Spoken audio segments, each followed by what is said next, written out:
So to add to my screencast from last today or earlier this week, I wanted to diagram for you students some of the foundational diagrammatical illustrations that are related to supply and demand.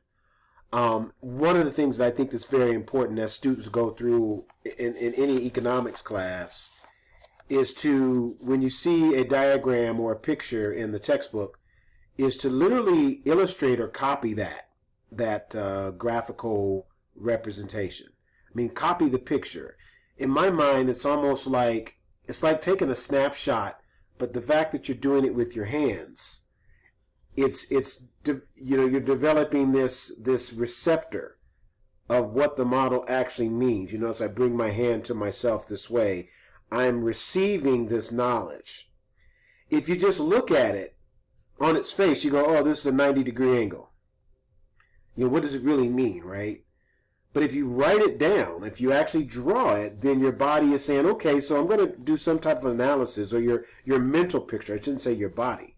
You're going to do some type of an analysis when you do this. Therefore, it's registering within your academic receptors, right? So when we think about supply and demand, first and foremost, I mentioned to you that in the initial sense, we said that y is equal to a plus or minus bx.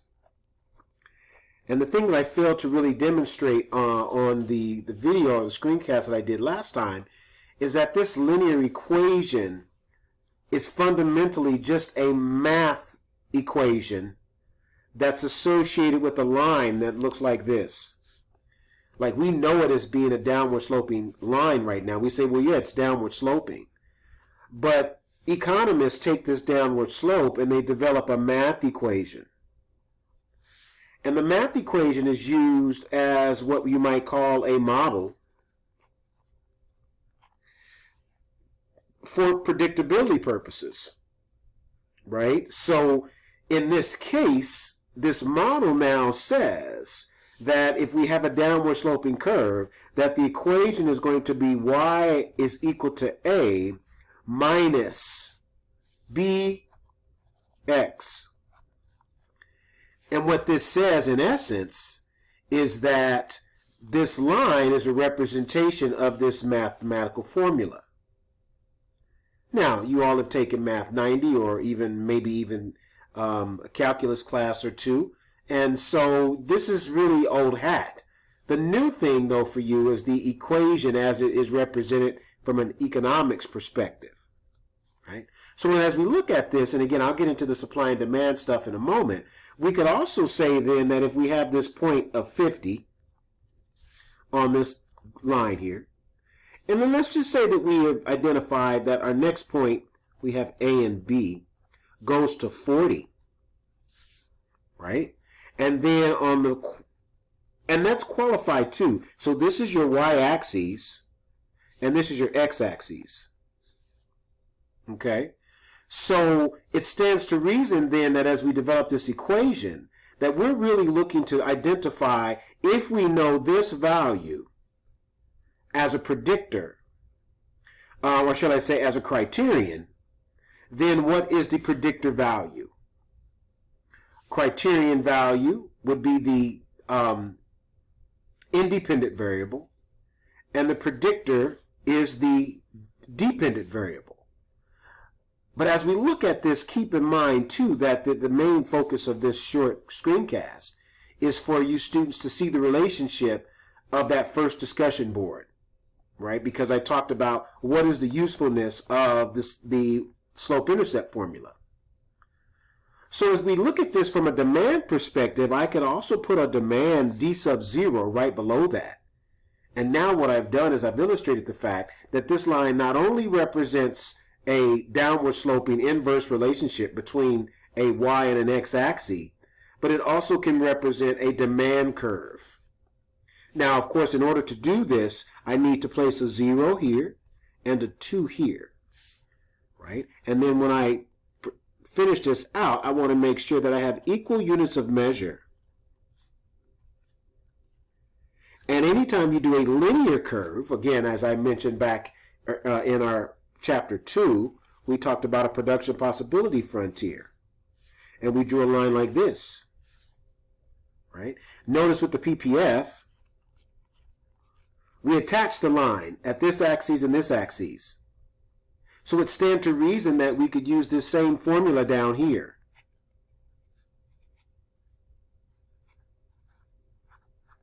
But in this construct, we're looking at developing what we call a comparative advantage. That is to say, if company A, and this is a company, A, they can produce either 100 goods, 100 apples, or 0 computers, right?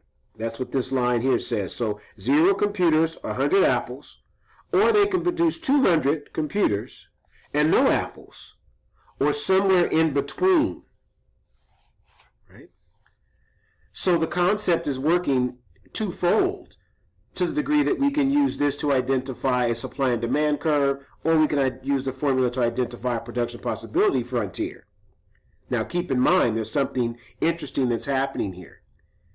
In this case, if we want to know what the formula looks like, then we're going to say that y is equal to 100 equals, the A is the vertical, oh, I'm sorry, please forgive me. Y is equal to, my apologies, 100 minus 1 over 2x, right? In essence, 100 over 200. We could cancel out the 2 zeros to make this a simple fraction. In essence, we would say that this is equal, y is equal to 100 minus 0.5x. So then this gives us the ability to develop this structural model mathematically and from a graphical, diagrammatical perspective. So then we could ask ourselves the question, in this case, that if the society is producing, let's say, 100 of the x's somewhere here, then according to this PPF, how many of the y's are being produced? So we could place the 100 here and then put it in the formula.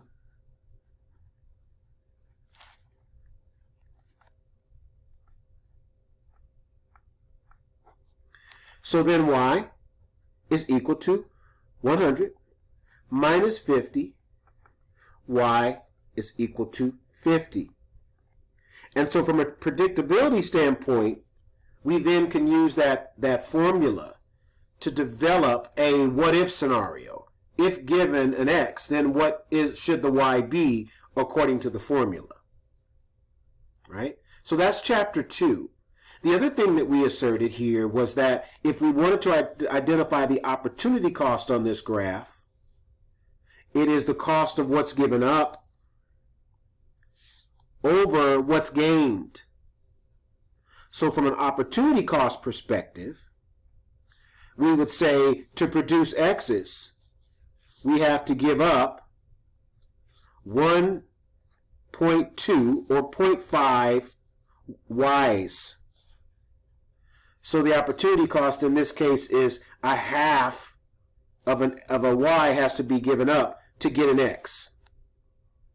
So for 1x, we have to give up 0.5 y's. And this is a ratio. Keep in mind, that's the note for ratio. On the reciprocal end, if we wanted to know what is the cost of producing y's, then we would say the opportunity cost of producing y's is 2 over 1 x's. Or in essence, 1 y, you have to give up 2 x's. Keep in mind that this opportunity cost is smaller, 0.5, or 1/2, is smaller than 2. So in this situation, what this graph is saying is that if we were considering producing x's and y's, we should produce x's because we only have to give up 0.5 y's. Conversely, if we produce y's, we have to give up 2 x's.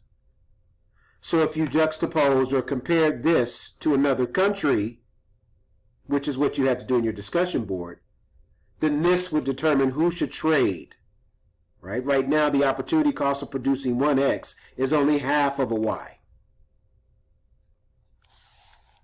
So when you get back to the supply and demand piece, the other thing that I mentioned is that now we don't have a situation where this line is touching the horizontal plane.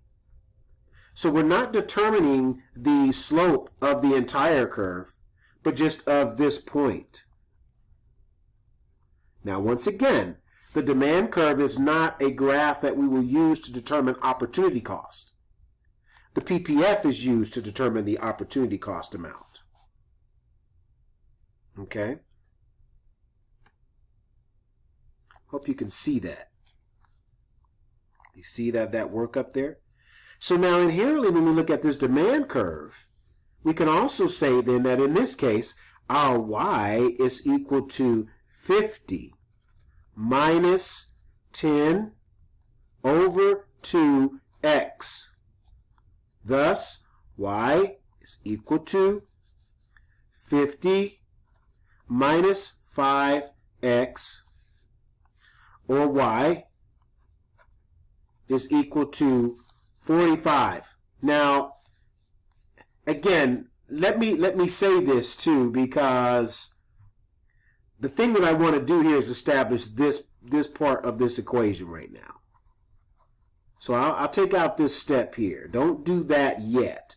Not required, right? Because we're not taking it to the level that we did down here, where we know that this line is constant, and we know that the slope, it should be the same. Like this should go down to 30, and then this out to 2, and this down to 20, and this out to more, and this down to 10, and this out to more, right? So the important point I want to stress between these two looks is that with the demand curve, we're looking at identifying this area here from the standpoint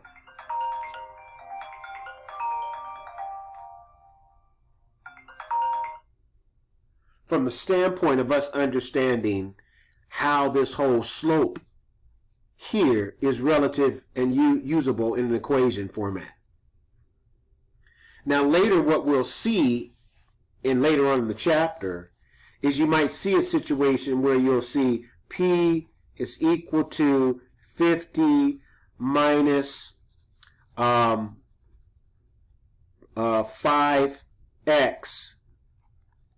and then conversely where you might see P is equal to 10 plus 1x.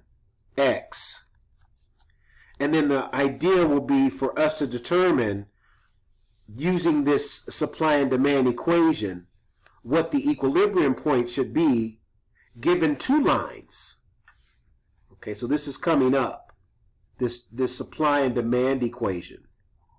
However, this actually would be written QD, and this would say QS. And the P's would be removed, right? Because once we develop that equation, then we're really getting to the nuts and bolts of a supply and demand formulatic look versus a production possibility curve formula.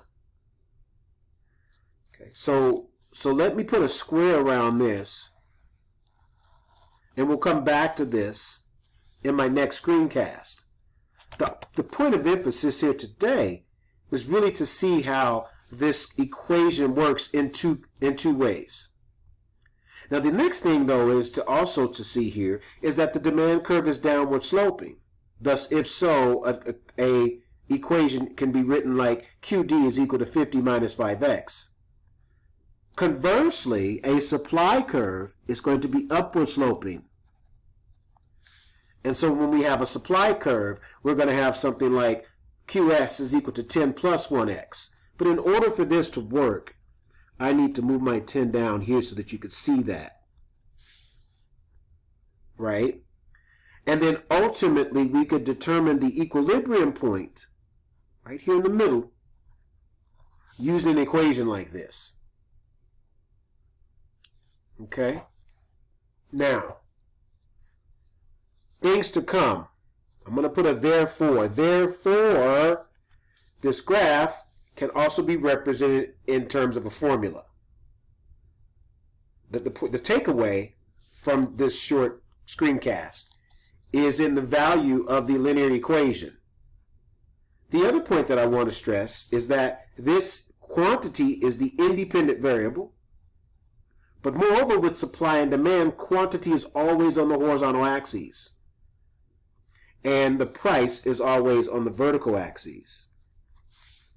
Okay, so if we go back, A is the vertical intercept, and B is the slope, and X is the independent variable. Okay. I must say, predictor criterion. Predictor criterion.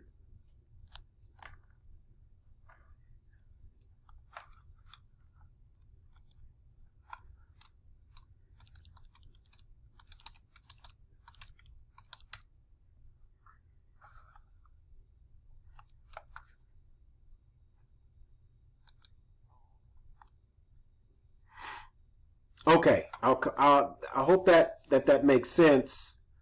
I'm stuck on this predictor criterion variable, and I shouldn't, from a statistical perspective, if we were doing a correlational analysis or something like that, we would define predictor and criterion. But the predictor variable is the name given to the independent variable, correct? So predictor criterion. Earlier I misspoke there. Predictor criterion. Moreover, predictor independent variable, criterion dependent variable. And I must say, when we look at price and quantity, it's really not a matter of predictor and criterion, because we're looking at two different variables that are measured in a different way. Quantity here and price here. And truly you could have the price without the quantity, or vice versa. Right? So the relationship in this case wouldn't necessarily be deemed predictor and criterion, but for our purpose, independent or dependent. Okay? All right, so the next thing is the item I mentioned for you to be mindful of is when we have a situation where we have a demand curve downward sloping, a supply curve upward sloping, we then can establish what the equilibrium quantity is, 10, and equilibrium price is maybe 5. And those numbers are just arbitrary right now.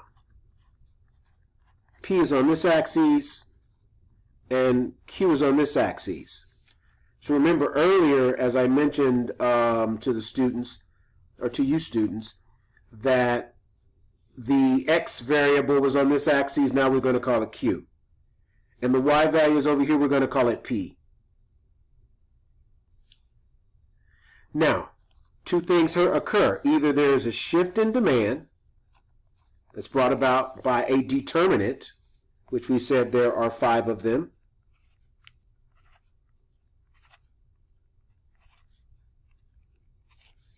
And anytime there's a shift in demand, that brings about a new equilibrium. We can say that the price increases and the quantity increases. Anytime there is just a shift in demand. Now keep in mind here, this should be D subscript 0, and this is D subscript 1, which basically says that the line moved from this location to this location. I could also put an arrow here if I wanted. As I said in my video earlier for today, this is what we call a change in demand. Change in demand. And what type of a change? Increase.